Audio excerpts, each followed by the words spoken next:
Hello' everyone, মোৰ চেনেলটোলৈ আপোনালোকক পুনৰবাৰ স্বাগতম জনাইছোঁ। মই আজি আপোনালোকৰ বাবে লৈ আহিছোঁ মছলাৰ এটা ভেন্দি ৰেচিপি। আশা কৰোঁ আপোনালোকে ভিডিঅ'টো চাই ভাল পাব আৰু চেনেলটো যদি ছাবস্ক্ৰাইব কৰা নাই তেতিয়াহ'লে ছাবস্ক্ৰাইব কৰি ল'ব। ব'লক এতিয়া ভিডিঅ'টো আৰম্ভ কৰোঁ। প্ৰথমে মই কেৰাহীখনত অলপমান তেল গৰম কৰি লৈছোঁ। ইয়াত মই অলপ মিডিয়াম ছাইজত কাটি লোৱা ভেন্দি কিছু সময়ৰ বাবে ভাজি ল'ম। ভেন্দিখিনি আধা সিজাকৈ ভাজিলেই হ'ব।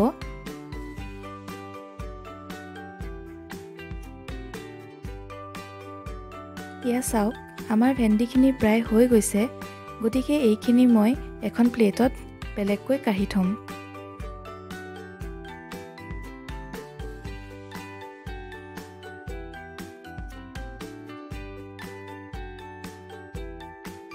এতিয়া এইখিনি তেলতে মই অলপ ডাঙৰকৈ কাটি লোৱা পিঁয়াজ ভাজি ল'ম।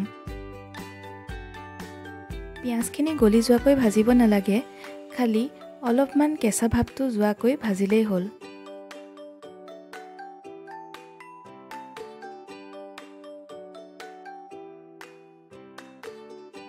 এইখিনিও মই এনেকৈ এখন প্লেটত কাঢ়ি লৈছোঁ।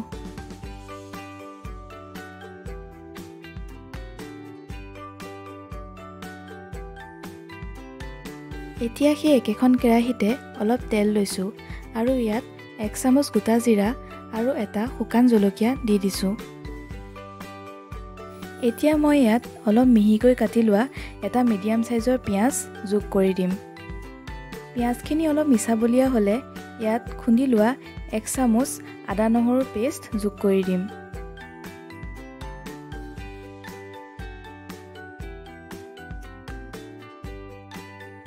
আদা নহৰুখিনি কেঁচা গোন্ধটো যোৱালৈকে ভালদৰে ভাজি ল'ম। এতিয়া ইয়াত আধা চামুচ জোখৰ নিমখ, আধা চামুচ হালধি আৰু আধা চামুচতকৈ অকণমান কম জলকীয়া গুড়ি এড কৰি দিম।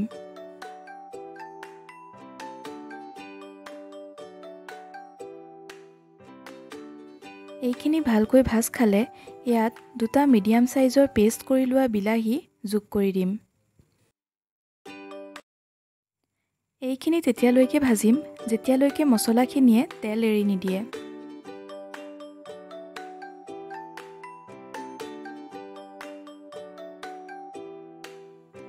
এয়া মছলাখিনিয়ে তেল এৰি দিছে, গতিকে ইয়াত মই এতিয়া আগতে ভাজি থোৱা ভেন্দিখিনি যোগ কৰি দিম।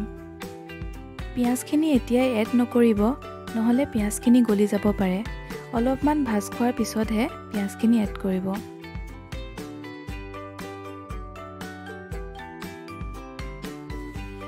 এতিয়া ইয়াত পিঁয়াজখিনিও এড কৰি দিম। ভাজিখিনি অকণ শুকান যেন লগাত মই আধা গিলাচতকৈ অকণ কম পানী ইয়াত ব্যৱহাৰ কৰিছোঁ। আপোনালোকেও অকণ শুকান যেন পালে ইয়াত ব্যৱহাৰ কৰিব পাৰে।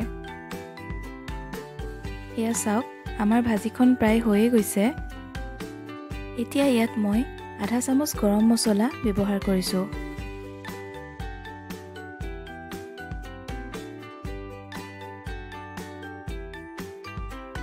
এয়া আমাৰ ভাজি ৰেডি হৈ গৈছে, গতিকে আপোনালোকে ভিডিঅ'টো চাই কেনে পালে জনাবলৈ নাপাহৰিব আৰু এই ৰেচিপিটো আপোনালোকে ঘৰত ট্ৰাই কৰি চাব।